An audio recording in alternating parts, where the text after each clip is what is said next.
Welcome, everybody. You are in Deep Dive Shifts in Land Management, and this is James Peterson presenting today for us. My name is Carrie Winninger, and I am the outreach lead at the Center for Environmental Inquiry with Sonoma State University. And these public events are something that we've been doing for several years, but normally they're done in person, either at the Osborn Preserve on Sonoma Mountain in Pengrove, or at our Galbraith Preserve near Yorkville in Mendocino. But during this pandemic, we're planning fully virtual experiences. We started this in spring, and this is going to continue through next spring. And we're just really happy that we can connect with you during the pandemic in this different way. So can everyone please take a moment, like some of you already have, to find the chat and write your full name in the chat box. That's our sign-in sheet for the day. Thank you, everybody. We want to make sure that we can match up your Zoom username with your name because we do send up follow-up materials after this event, and I don't know who to send them to if I don't know your sign-in, your email address. So before I let James take it away, I just want to take a minute to tell you about what the Center for Environmental Inquiry is and how we can be a resource to you, no matter who you are, no matter whether you're affiliated with SSU or not, and whoever you work for. So the center envisions a North Bay working together to find environmental solutions, and we invite you to become environmentally ready with us. So what we're doing is building this community of learners and problem solvers across all sectors of society. And the way we're going to do this is by providing two things: firsthand understanding of our connection with the environment and skill-building experiences that result in sustainable solutions. So there's many ways you can get involved with us. Engage in research, take our naturalist or our land management training programs, learn about the virtual field collaboration, a brand new thing that started in spring in response to the pandemic for undergraduate students, internships, jobs, access data that is produced. You can lead events like these if you have an expertise and you want to help people become environmentally ready. Partner with us on projects. We work with nonprofits, government agencies, corporations. So the point is that you are important in addressing the greatest environmental challenges that humans have ever known. So especially, everyone can see with the smoke and the recent wildfires how important this is right now. So we hope to engage students and parents, educators and members of the public, government employees, nonprofits, organizations that are in need of environmental solutions, because a diverse, engaged society is truly critical. Today, we are going to focus on how land management practices have shifted over the last 150 years. And then next spring, James is going to be holding this follow-up event on how we can use all this information to better inform decisions we make in the future. So some technical things. This is what's called a deep dive event, and that format is really simple. So James will present for 40 or 45 minutes, then we'll have 5 to 10 minutes for questions, and I'll give some information about what's coming up next for the center. And then afterwards, you can feel free and email me for anything, comments, questions, ideas. And my email, I will type it in the chat, is winningak@sonoma.edu. So I'm going to make sure that everybody's sound and video are turned off during the presentation, and then afterwards for the Q&A, we're going to unmute you and make sure your videos are on. So you can help me do that once the Q&A starts, but if not, I'll go ahead and I'll try and ask permission to turn everyone on. That way, it'd be better that we can all chat and be more of a discussion. But for now, we're going to try and turn everything off. But if you need to get in touch with us, or maybe you can't hear James, or there's a technical issue, you can use that chat box, and I will be monitoring that the whole time. So James does want us to all wait till the end to ask questions, but if something just pops into your mind and you want to ask it now, type it in the chat box and I'll keep a record of that, and then I'll ask him at the end. So you don't have to like hold on to your question. I can try and keep track of that for you. So if there's no other questions now, I am going to let James take it away.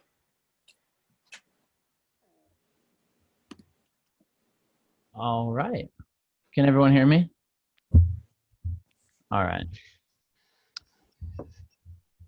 So I'll begin.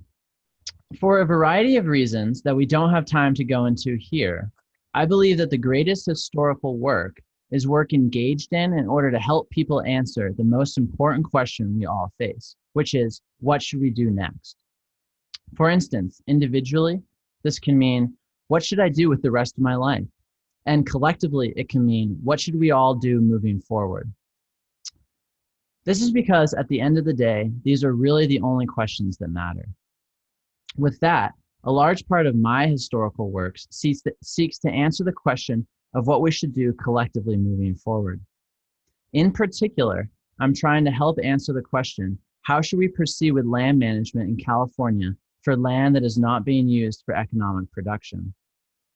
This generally includes things like private land trusts, state, local, and federal parks, and open space. This generally excludes farms and land that is being managed by the U.S. Forest Service. In order to answer that question, I will require 2 lectures. This first lecture will be the first steps I took to answer this question. In order to answer this question, let's first take a look at what the current land management philosophy is of California's public land managers, or rather, how they are approaching their own land management. Today, most land managers at the private, local, state, and federal level believe 4 things. First, that there is an environment that exists that is as a real living thing, like a human, bird, or tree. That it exists as a whole that is more real than the sum of its parts. Second, that this environment, the whole, can be healthy. What does healthy mean? It means that the environment, this whole, can fully enjoy being all that it is. Third, the only way for this environment to fully enjoy being all that it is, it must be able to be self-directed, meaning without external direction from humans. Fourthly, when the environment is in a self-directed state, it will choose to do what it enjoys doing most at that particular time. And thus, over time, the environment is fully enjoying being all that it is. That was probably a little confusing. To make points 2, 3, and 4 more clear, think about this environment as an organic whole or a singular body, like a human body. Humans have all of these innate mental and physical capacities.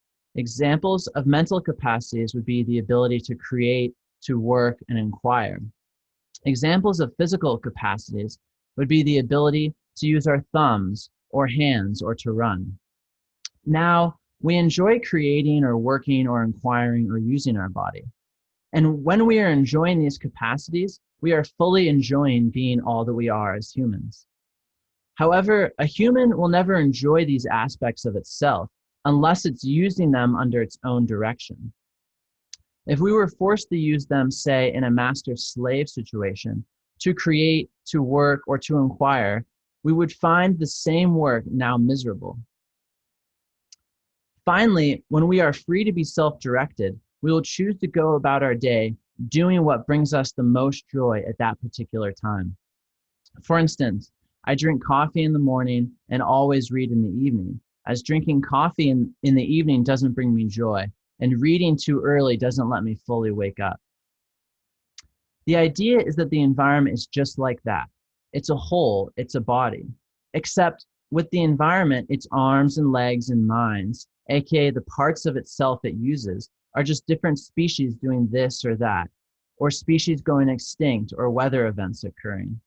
Any of these actions are the environment doing something, and any of these actions are the environment doing something, and all the action is the action directed by this super organic whole called the environment.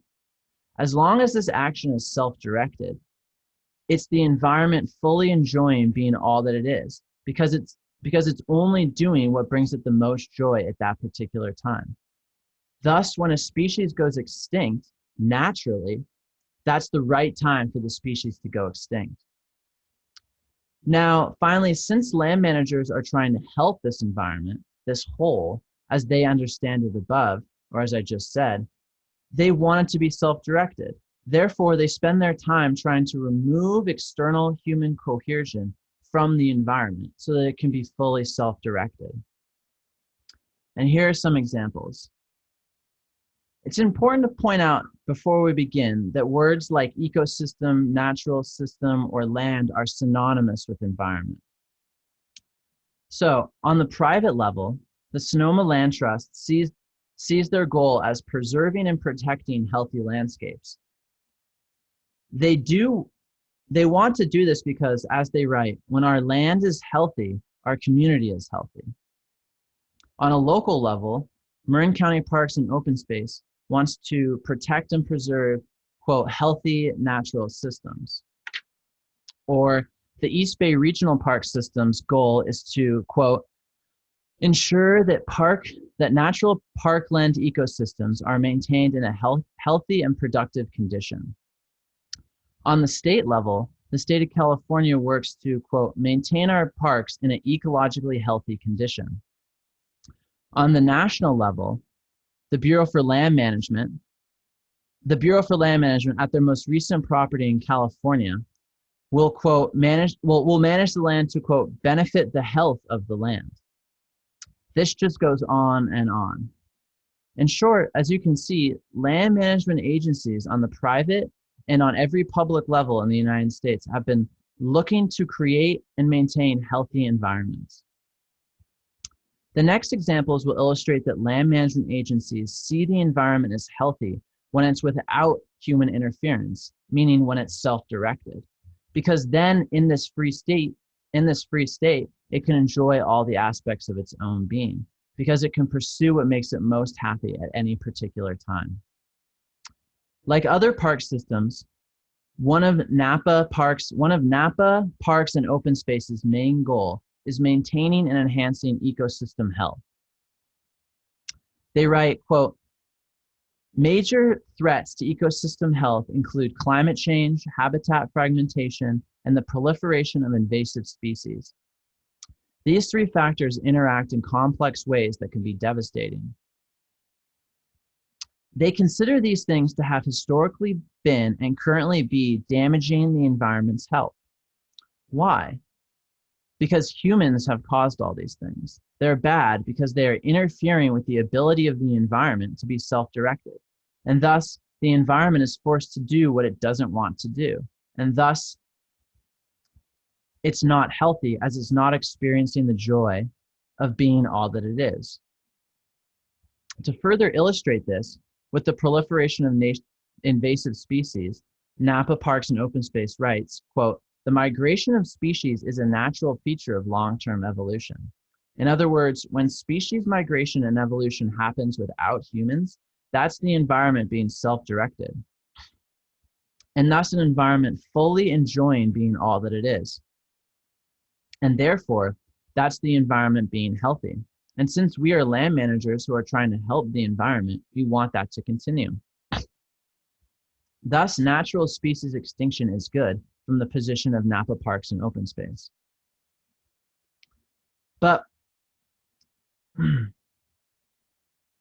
what has happened in Napa Parks' eyes with regards to this species migration and evolution is that humans have come in and started to not allow the environment to be self-directed through the introduction of invasive species. As they write, quote, the problem within a human time frame is that the rate of movement and change has increased dramatically since the time when the first Europeans arrived in California, end quote. Thus, the environment in Napa, as they see it, is being forced to be a certain way by us humans, and this is not what it wants to be, and therefore it's not healthy. Another quick example of this is the East Bay Regional Parks, which wants to, quote, ensure the natural parkland ecosystems are maintained in a healthy and productive condition. In order to do that, they are going to, quote, encourage the natural succession of woodland to forest. In other words, they consider the woodland being replaced as healthy because it's happening by the self-directed action of the environment. In other words, land managers who are trying to help the environment. In other words, the land managers who are part of the East Bay Regional Parks are trying to let that happen because it's the environment fully being able to do what it wants. And in doing that, it's fully able to enjoy being itself, and this is health. Therefore, when the environment chooses to let the woodland die, we should let that happen. When the environment chooses to let the woodland die out or undergo secession, we should let that happen. Now, a lot of land managers believe that the environments they are managing, even if they just started leaving it alone right now, actually won't be healthy. This is because they believe that the environments they are now managing were damaged through the process of Spanish, Mexican, and American colonialism, and thus, unless repaired, won't be able to be fully healthy. This means that the environment needs medical attention to recover, just like a human body. This damage is now preventing the ability of the environment to be fully able to enjoy all the aspects of its being. Therefore, before allowing the environment to be fully natural again, land managers believe that they need to return the environment to the state it was in just before Europeans arrived. They need to return it to the past natural state it was in, and this will heal the environment and return to it the ability to fully enjoy all the aspects of its own being, meaning it will be able to do what it wants when it wants. In other words, if the restoration doesn't happen,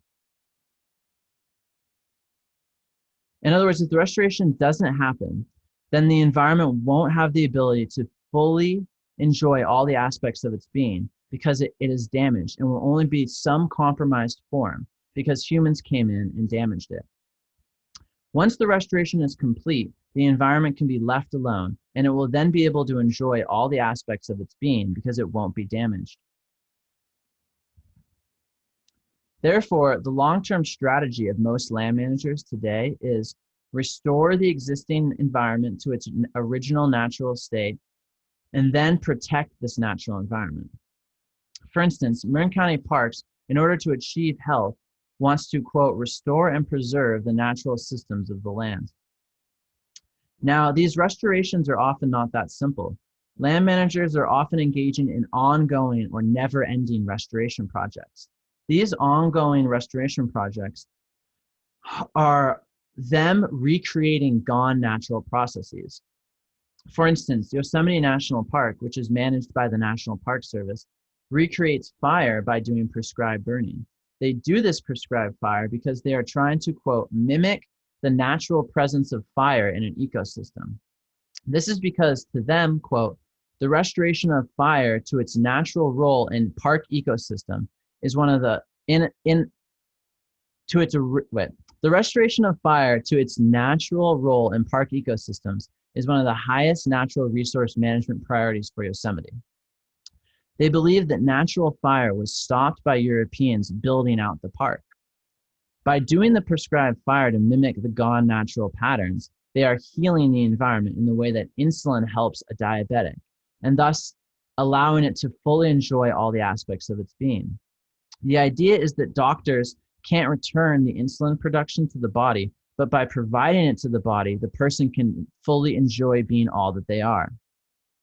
Land managers understand the environment as so damaged that it can't get back this part of itself, which was fire, but they can inject the fire regime, and then the environment can be healthy, even if it's now dependent on the land managers. If they didn't do this fire, then the environment would not be able to fully enjoy all the aspects of its being, like the way without insulin, a diabetic would struggle. Another example of this ongoing restoration philosophy comes from here locally in Sonoma County at the Laguna de Santa Rosa Preserve. This preserve is managed by Sonoma County Regional Parks. They are recreating gone natural processes for the same reasons. They are grazing sheep to, quote, mimic the historical movement of animals that are no longer here. They consider themselves as healing the environment by providing the sheep the way a doctor provides insulin. These sheep are allowing the environment to be healthy. Marin County Parks and Open Space even agrees with me that agencies do this sort of ongoing restoration work. They conducted an assessment of all the different local land management agencies, and they wrote in the assessment that, quote, all agencies agree that management is needed to mimic the effects of disrupted natural processes in order to ensure their land's health.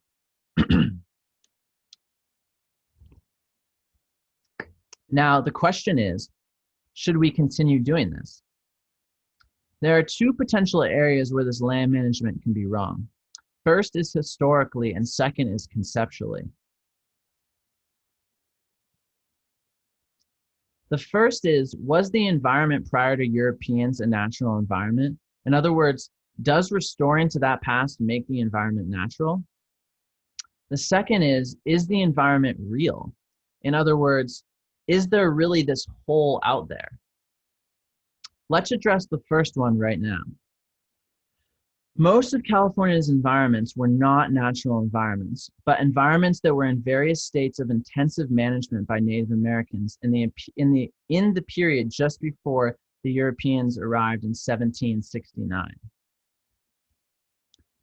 In other words, most of California's pre-colonial environments in the late prehistoric period were under the influence of some level of Native American natural resource manipulation. This manipulation, like all human natural resource manipulation, farming for instance, is a form of intervention into the environment's natural processes. This means that at colonial contact, without this human manipulation, most of the areas of California would have looked a lot different because the natural processes would have produced in varying degrees a different set of natural resources in their respective areas. In terms of the individual quality of the natural resources in that area, the total quantity of the specific species in the area, and the arrangement of all the natural resources to each other in that area, as compared to what was there. Given that time is short, I will just stop there with that. Now, if this is the case, why do land managers think it wasn't? Or rather, why did they think the past was a wilderness? As well, since we are searching historically, why do land managers today believe in this organic whole called the environment? And addressing the first part, my argument is that the reason land managers today see the past as an environment that was completely self-directed is because racism prevented an early correction of ignorance within land management in California. And this, coupled with a general desire for wilderness, allowed the wilderness past to eventually become dogma in land management because it allowed the federal government to take over Yosemite from the state of California. To flush that conclusion out a bit more, California land managers in the 1890s strongly argued that the pre-colonial environment was a cultural environment and not a natural environment, and tried to change their land management as a result of learning that. They wanted to manage the land as a cultural landscape in Yosemite. However, this conclusion and land management strategy was just not accepted because of racism towards Native Americans in California at that time, and because Americans just wanted wilderness or natural landscapes, not cultural landscapes. And this led to the federal government taking over Yosemite from California. As the 20th century went along, the racist arguments were forgotten, but they were replaced with just dogmatism for a wilderness past. Therefore, it just became what you believed if you wanted to advance in the universities and in the desired positions in land management. Therefore, lots of land managers believe in the wilderness past, not out of a direct racism towards Native Americans, but just because it's what you believe.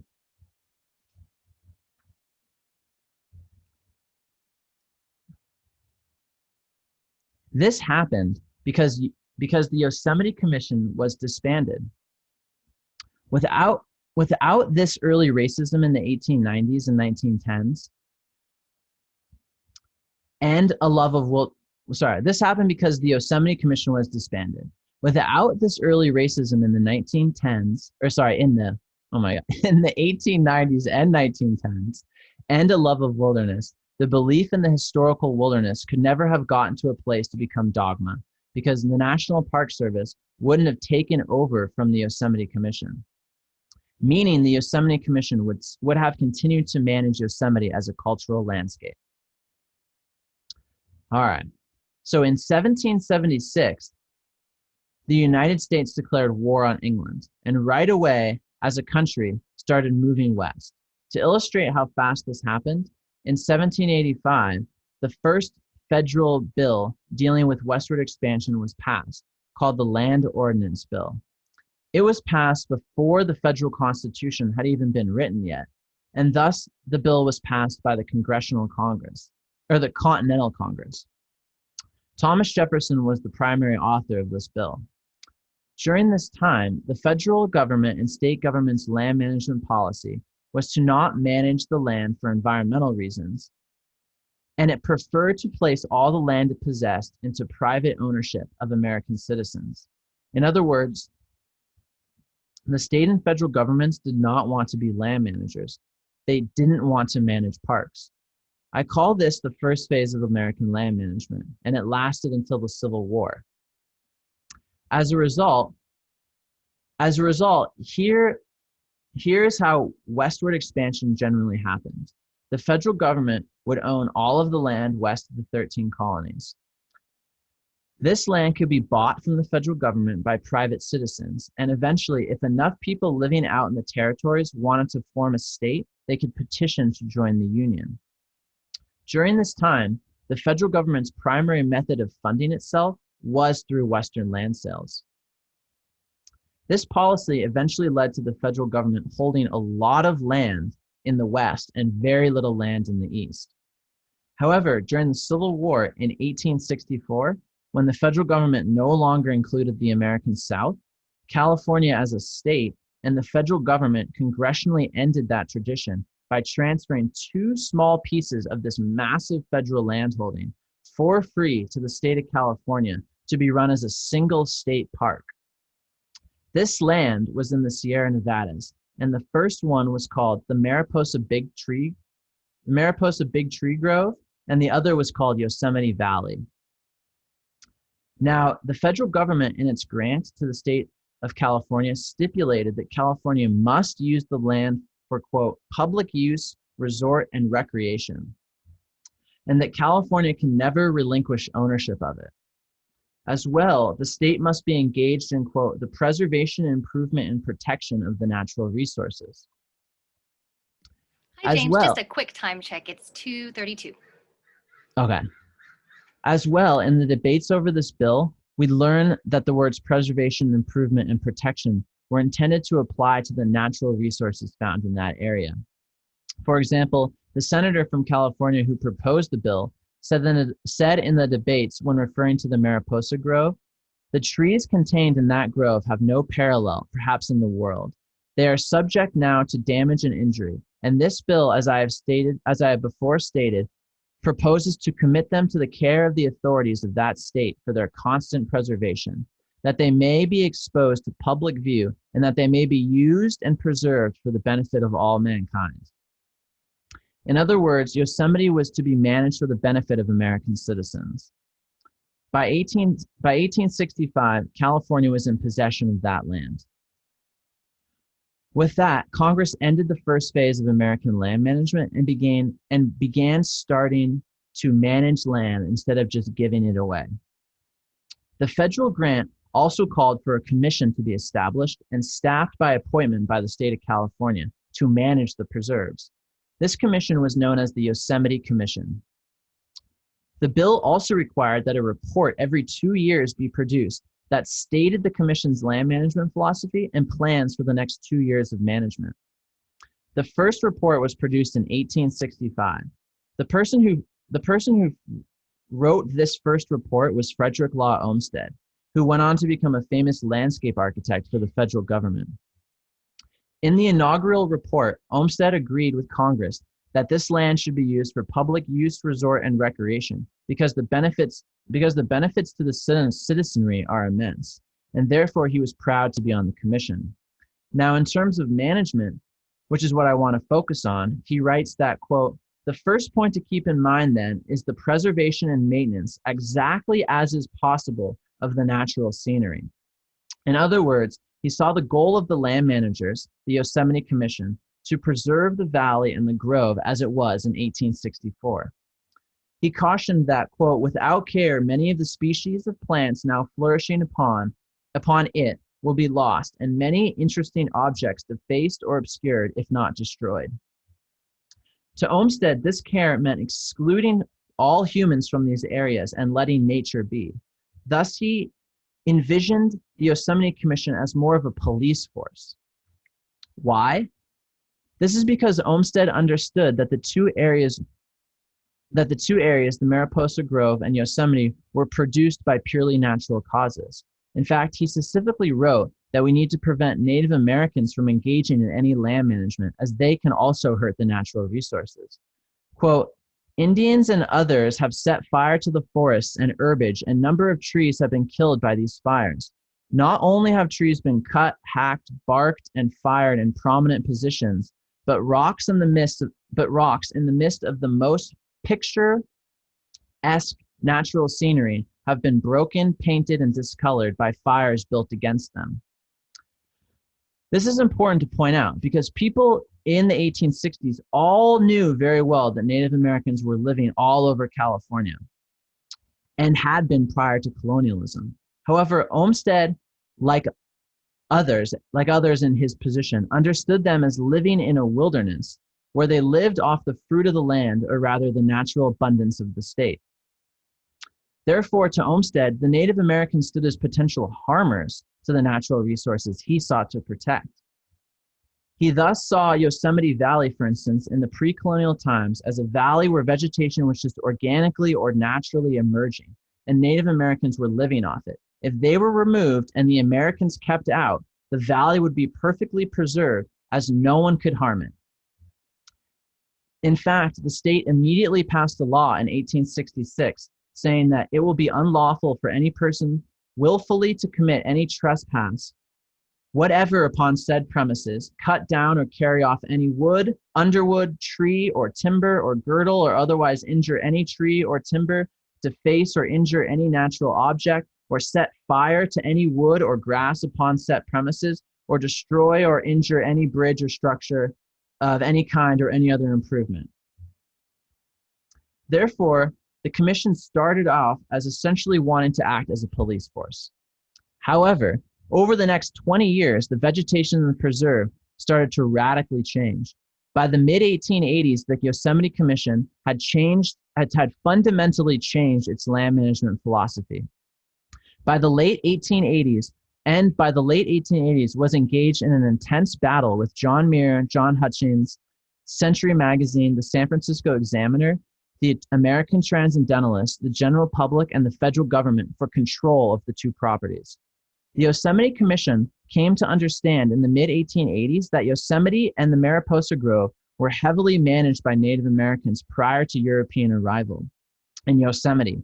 They learned this by spending time with local Native Americans and watching the vegetation changes happen over time from lack of human management.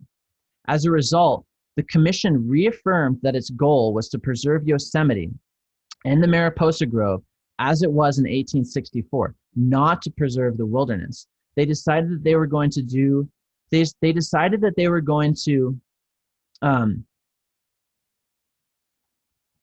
decided that what they were doing before, which was enforcing the wilderness, was not actually protecting Yosemite, as it was causing Yosemite to look nothing like it did in 1864. From this perspective, they were actually harming Yosemite through this wilderness management.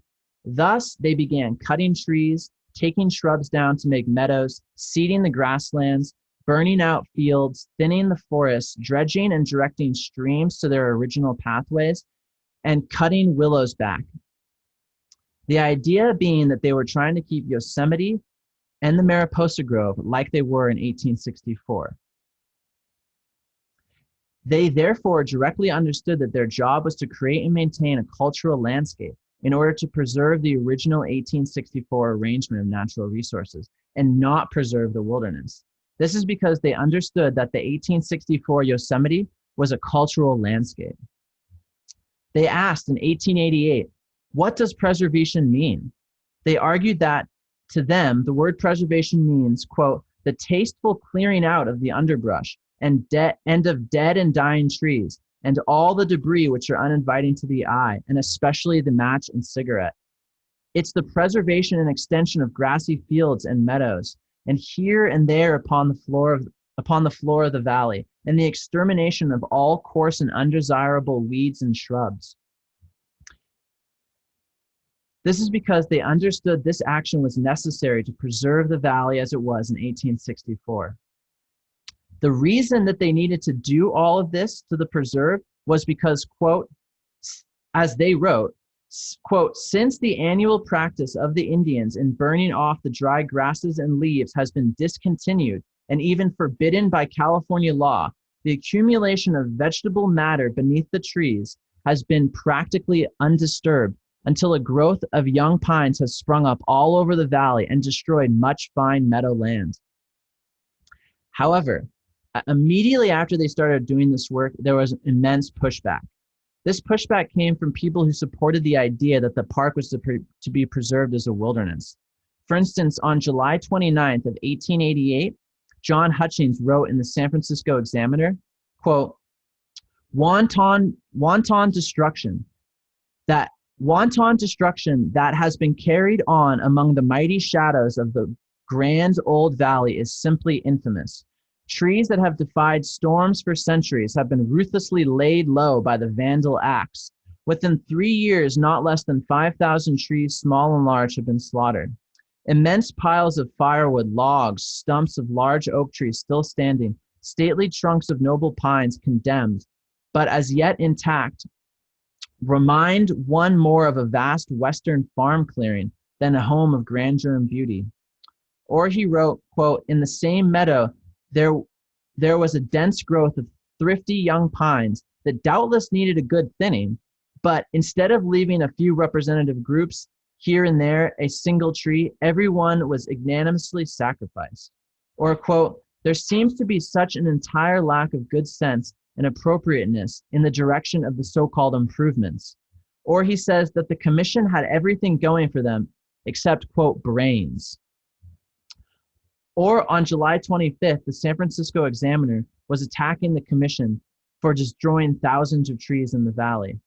Again, on December of 1888, the San Francisco Examiner wrote, quote, natural beauties of the valley are being destroyed or matted by a lot of ignorant, clod-hopping vulgarians, and every intelligent suggestion for the preservation of the wonderful park has been pigeonholed. The commission is incompetent and unintelligent. In the same article, they went on to suggest that the commission should be disbanded. Another article called the commission vermin that needed to be smoked out from the state. This just goes on and on.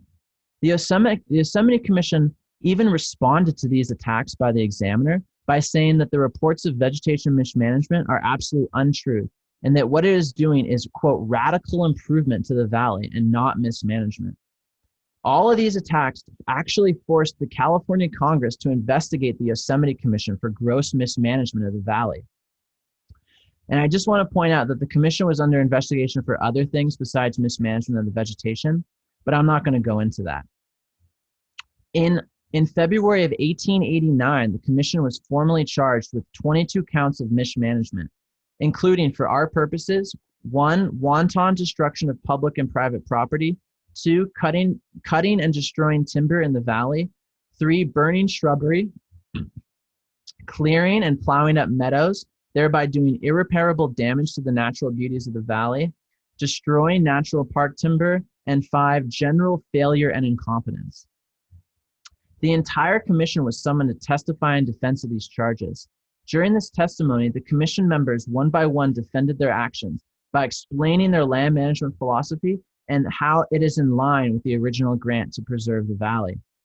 William H. Mills argued that the commission at first had turned Yosemite into a wilderness And this wilderness was changing the valley from the way it was in 1864. And since the commission wanted to preserve the way it was in 1864, they then had to oppose the wilderness.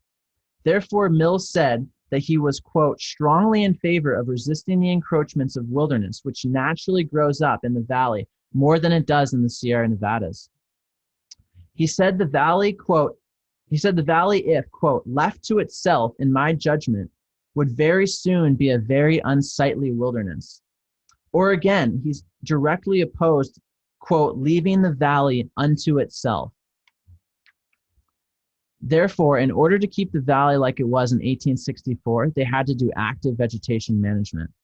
This, of course, led Congress to ask Mills if he is suggesting that Native Americans managed the valley before the Europeans came. A California congressional member asked, quote, you said just now that you believed in the Indian management of the valley. Mills replied, yes. The same congressional member,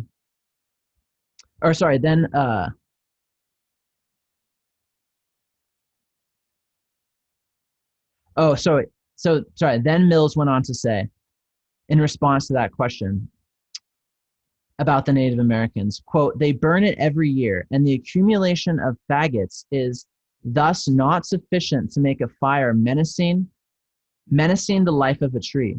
These trees are all blackened. You can see the evidence of past burning throughout this forest. Many of them are blackened and burned at the roots. The one that you see the picture of, where the stage goes through, was burnt nearly through on both sides, and they simply mortised it at the heart of the tree. But there is evidence of former fires also in the valley. You will see every now and then a fallen tree or trunk of a tree that shows that fires have run through this valley in former times. And I want to stress this line. That was when the Indians were commissioners. I have always respected the ability of the Indians to manage the valley. Or again, he says, it was the universal custom of a remnant of a tribe of Indians to burn it and to not allow it to grow up full of chamise and chaparral. This led that same congressman to ask more directly, quote, do you think the untutored mind has a greater capacity for managing the Yosemite Valley than the cultivated mind does? Mills's response was, the whole of the scenic grandeur of California was better when it was first discovered as a country than it is now. You take the forests of California.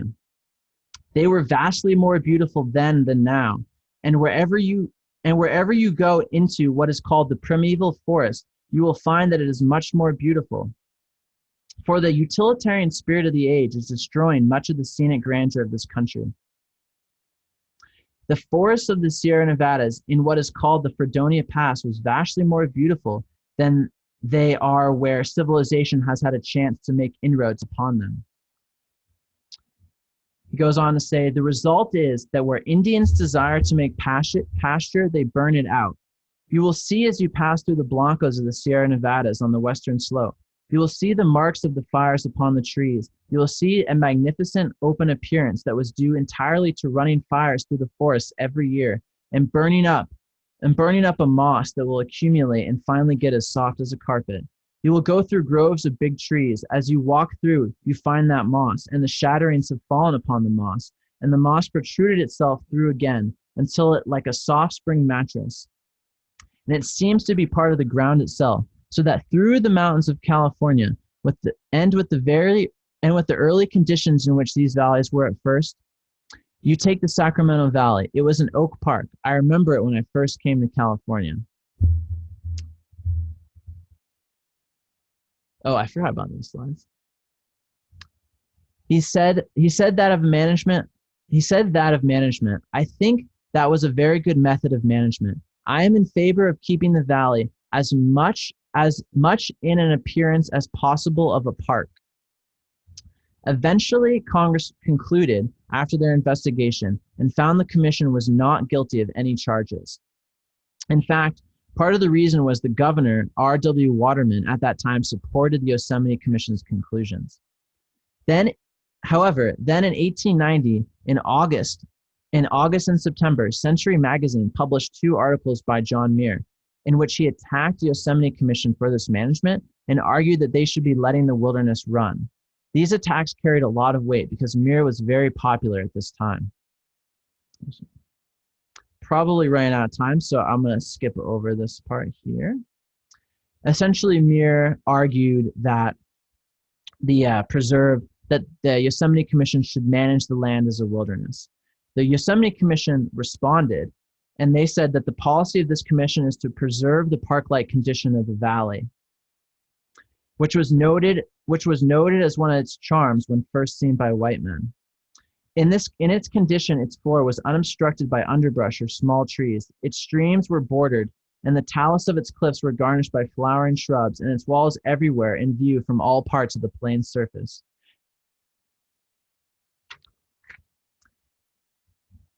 The commission then directly responded to attacks from Muir, and they said the truth or falsehood of these articles depends on the original condition of the valley when it was first seen by white men, as it came from the hand of nature and of the Indians, who had long been its guardians.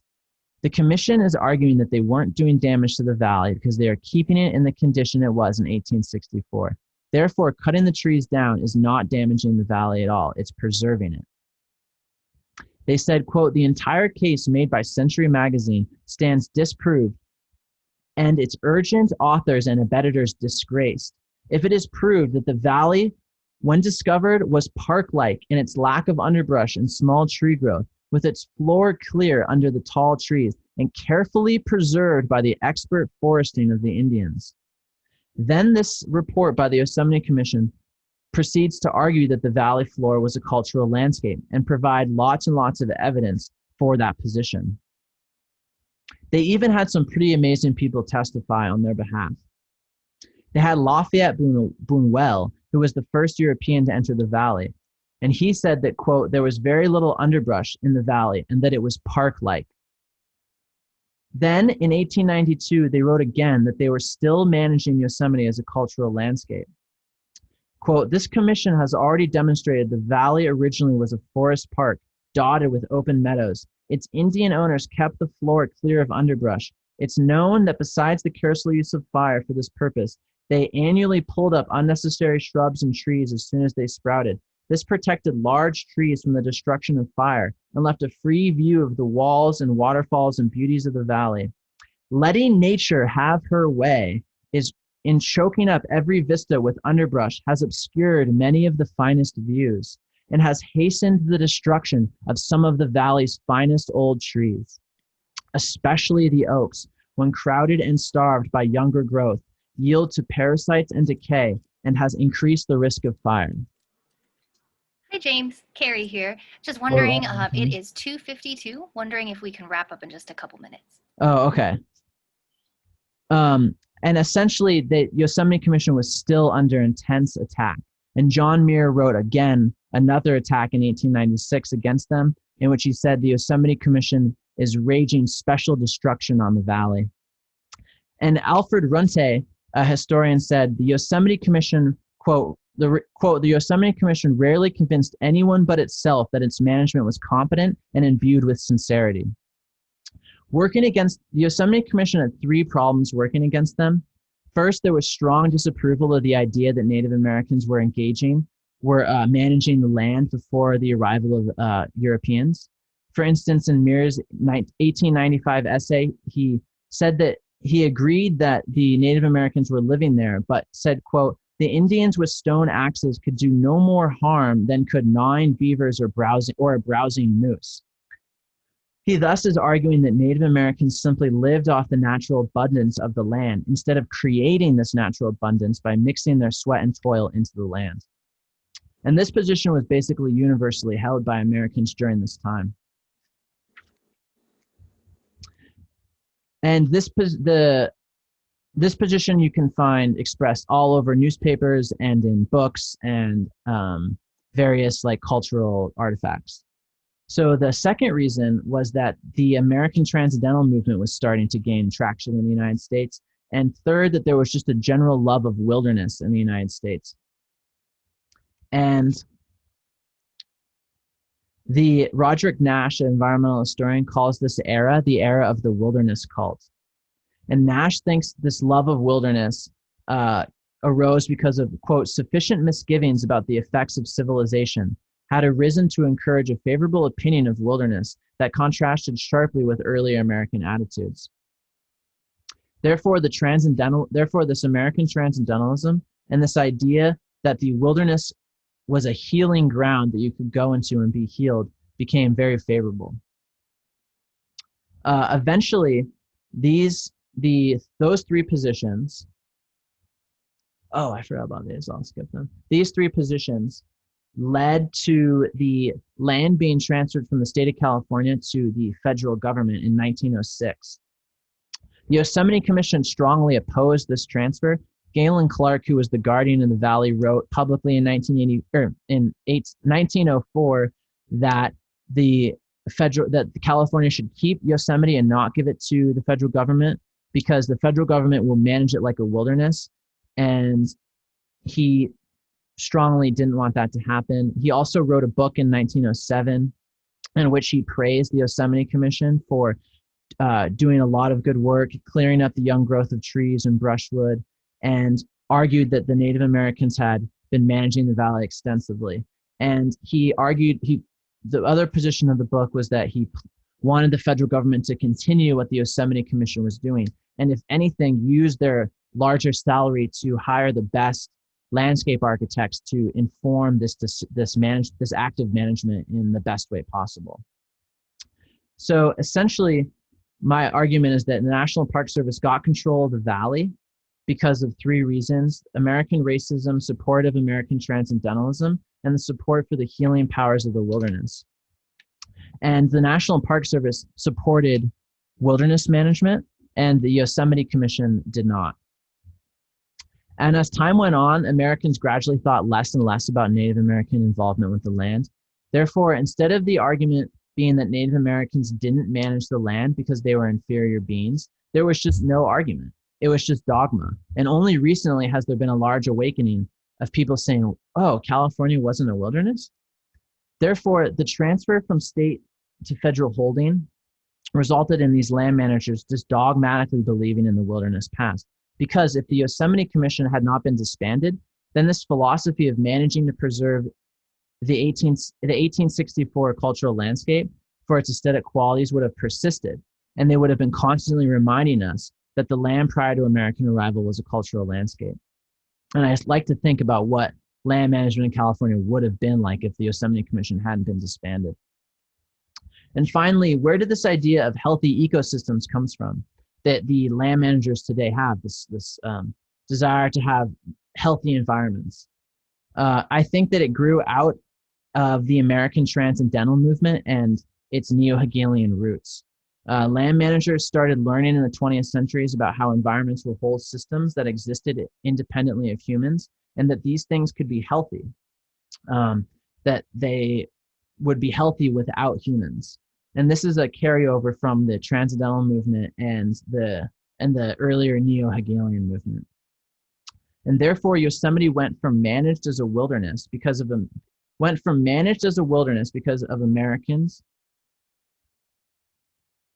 So therefore, Yosemite went from managed as a wilderness because Americans wanted the wilderness for their personal wilderness exhibitions, or because of the sacredness of the wilderness, but because it made the environment healthy.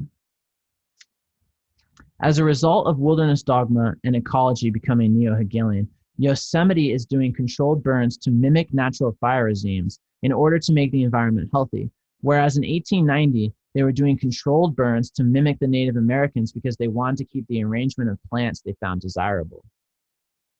And therefore, in conclusion, California's land management philosophies have changed over time for various reasons.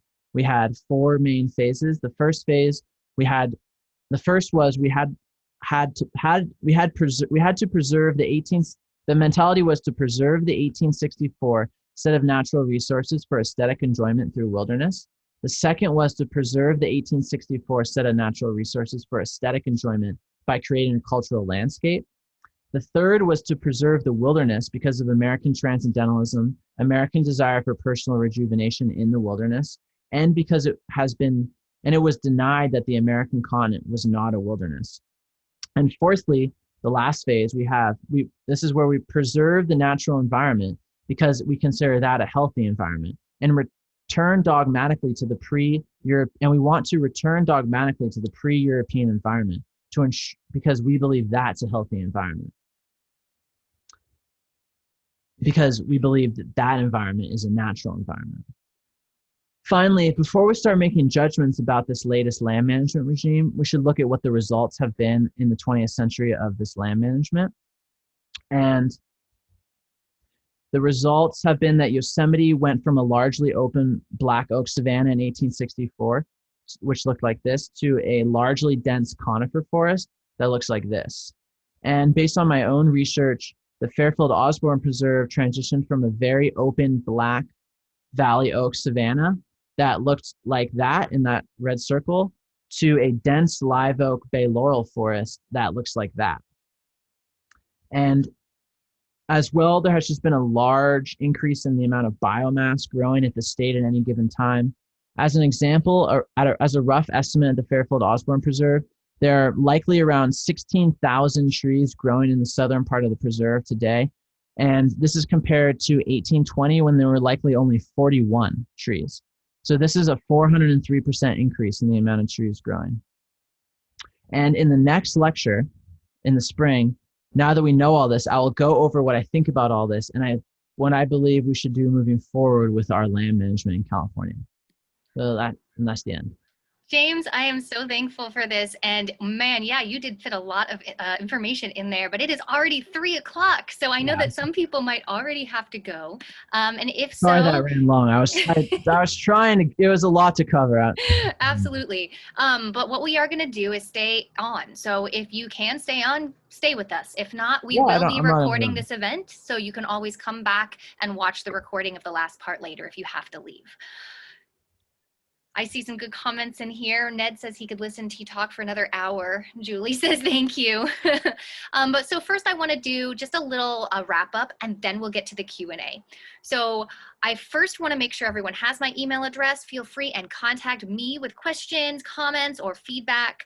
And I do want to let you know a few other events coming up that you might be excited about or that you could share with people that you know. I want to also make sure before I say that you can find the full listing of events at cei.sonoma.edu/calendar. And all of the recordings that are posted will actually be on the event pages. So once an event takes place, it goes into past events, then you can find it there and click on the recording. This will be posted within the next week. Thank you, Julie, for putting that up there, that link. So the next event coming up is Monday, September 21st, and it's really different than this one. It's called Learn with a Naturalist, Get Curious in the Outdoors. This one's going to be family friendly, but it is going to be of a high caliber at the same time. So we really encourage everyone to come. It's going to be informal, interactive, and it's going to be by one of our SSU naturalists who's also a UC certified naturalist. And then on Wednesday, September 23rd, is what we call a Live from the Field event. And that's an event on harmful algae in freshwater being held as part of the Virtual Field, which I mentioned earlier. It's an NSF-funded collaboration between over 50 field sites around the world to give college students a peek into the work and life of field researchers. A very cool, brand new opportunity. And this is the first of 3 Live from the Field events this fall. If there happen to be any college instructors on this today, do feel free and contact me. We have pre and post-event teaching materials that we've created, and it's really very different than the rest of our public events.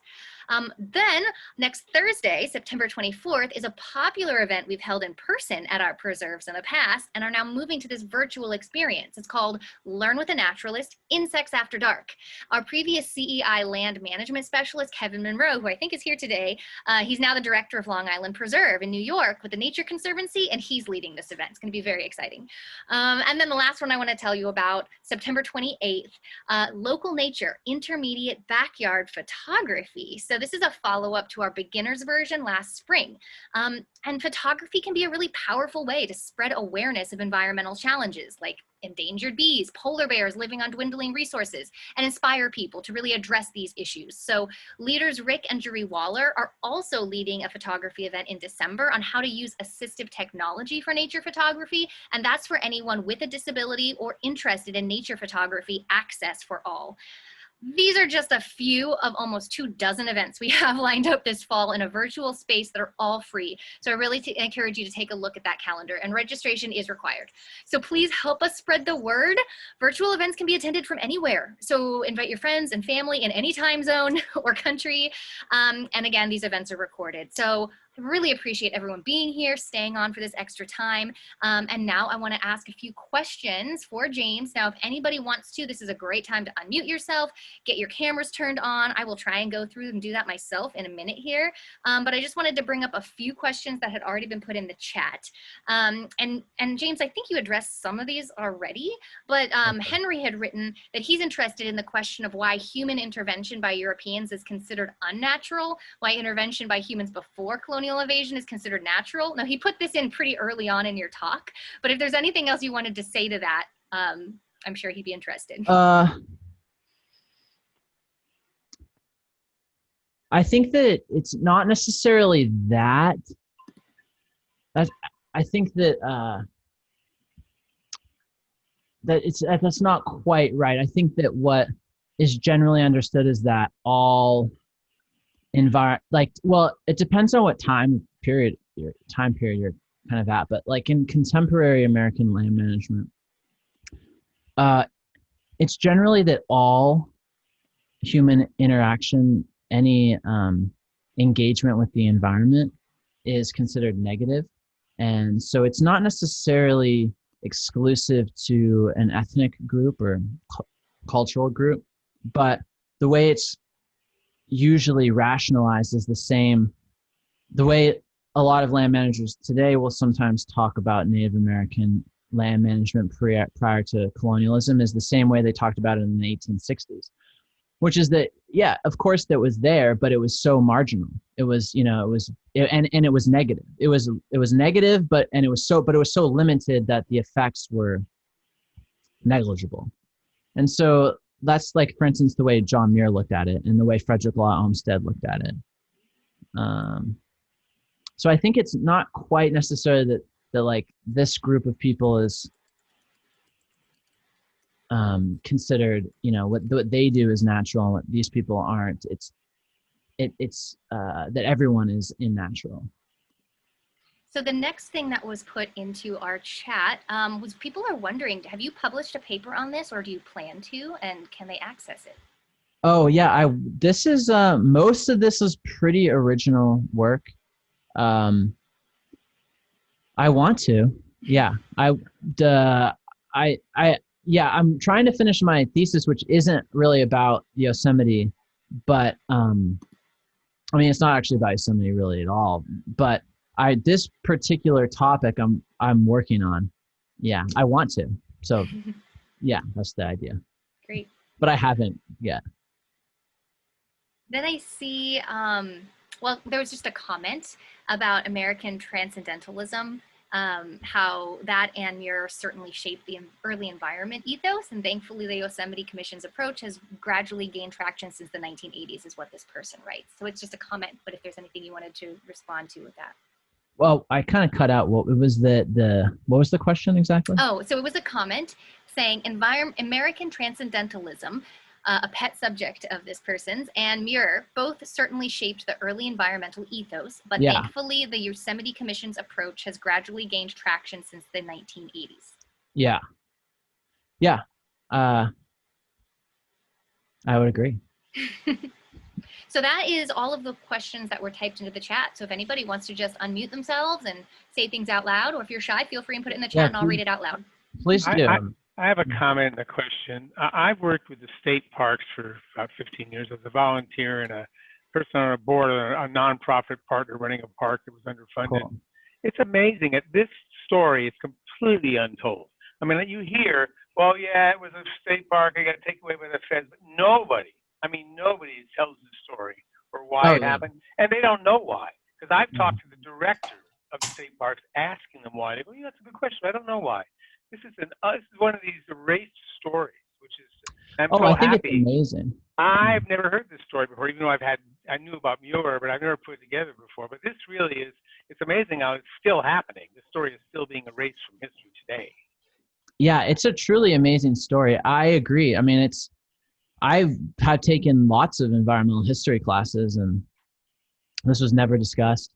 I've read lots of books about Yosemite, and there's discussions about how, it transitioned, but this stuff is never really addressed. One of the most amazing things I find out, one of the most amazing things about this story is just imagine, Marin County Parks and Open Space supervisors getting tried for mismanagement of their the current administrative board of the state parks all having to go under state investigation. I mean, the fact that they actually were charged with all these crimes is also pretty. That's actually happened recently in 2014. Oh, really? Not for mismanagement. Well, yeah, for financial mismanagement. Oh, for financial. That's what we're told. The state parks, if they talk about the commission at all, say that they were accused of financial mismanagement. That's what. Oh, yeah. I guess I was. There were some issues like that, but this whole other part of the story is not told at all. Yeah. Oh, okay. There you go. Yeah. Does anyone else have any? I have a question. Yeah. Have there been plans to sort of re-involve Native Americans in the cultural management process? Yeah. That is. I'm not totally sure how extensive it is in the federal government. Things move. The federal government it can be really slow moving. Because ultimately it's not really about what California or local people feel. It's about how the federal agencies are feeling. So I don't really know. I know that there are definitely people calling for it, and I don't know how extensively that is actually happening though within the federal government, and specifically at Yosemite.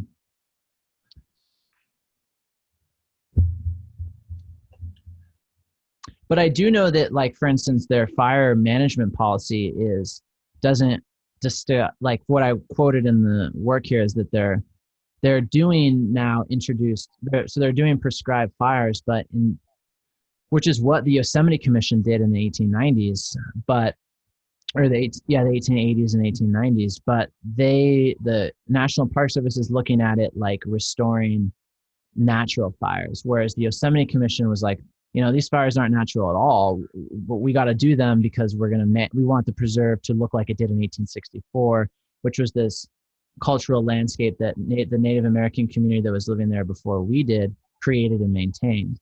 And that's a totally different mentality than the National Park Service today, which is trying to create ecosystem health through reintroducing what they're calling natural fires.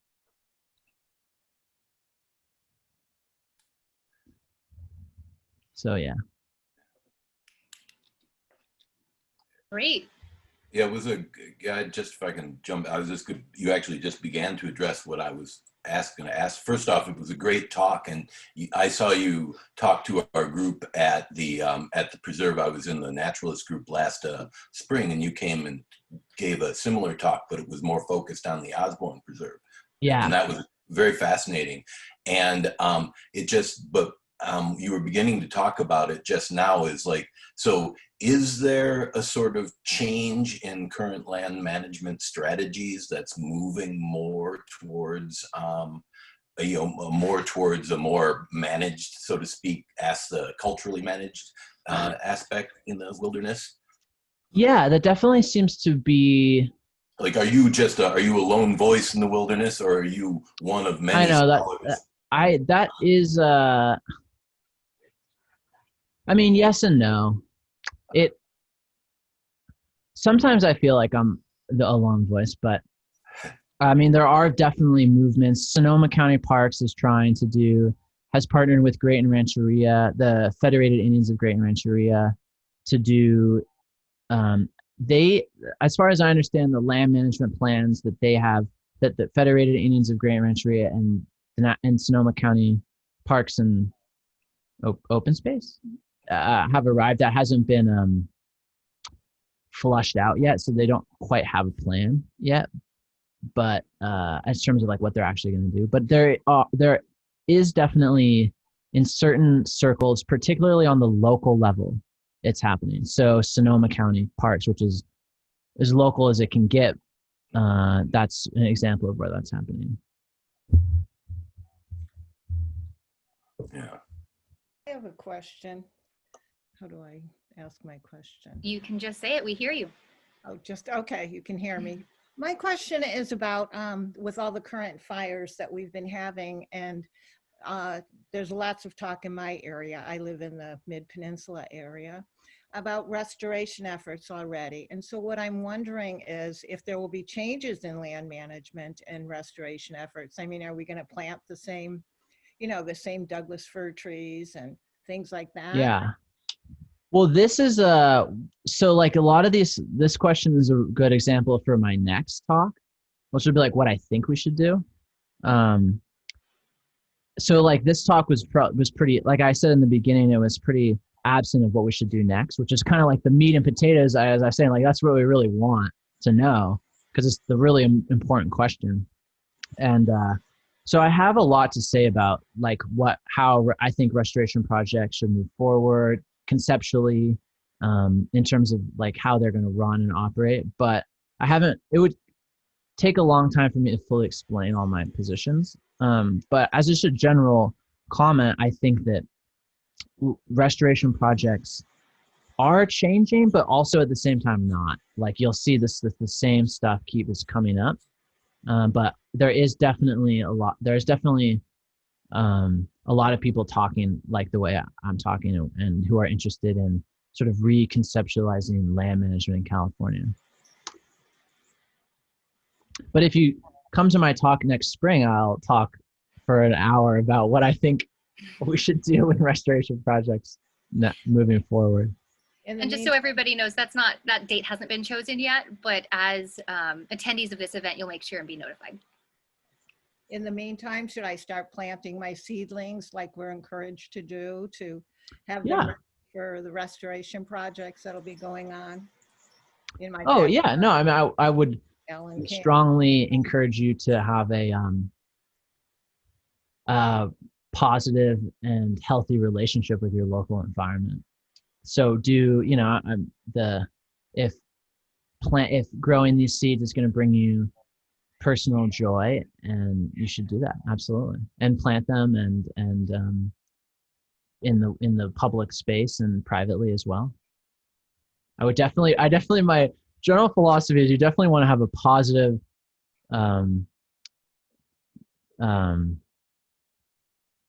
like joyful relationship with your environment you're living in, the land you're around. So I would encourage you to do what brings you joy, as just a general comment. So don't not plant your seeds, is what I'm saying. Well, everybody, I'm really thankful that everyone was here. And James, thank you for taking the time to bring this to our attention. Absolutely. You really gave us some things to consider today. And I hope that most of you can join us for the follow-up event when that date is chosen. And just thank you all for attending. Stay safe out there. We hope to see you again. And I'm going to sign us all out. Feel free and contact us with questions. James, can they contact you as well? Yeah, and I feel like there was some parts that got I was trying to rush through. So if anything was unclear, just feel free to email me. I skipped over lots of my quotes about American Transcendentalism and John Muir, and some of the I kind of skipped over that part, and then other people's quotes about how wilderness was a rejuvenating experience. So if you're interested in any of that stuff, please email me. And also, like, I did skip over a lot of people talking about how Native Americans are genetically inferior, because I just was running out of time. So all of these things if you notice, I just kind of said those things and didn't defend them. I was trying to wrap up in a few minutes. So if you want, you can email me. James, what is your email address, please? It's, I guess I'll give you my Sonoma email. It's sure. PETER JAM Peter Jam. It's kind of funny sounding. I just typed it in the chat. Oh yeah, there you go. At Sonoma. Sonoma gave it to me. I didn't have a choice in it. We have a funny email address too.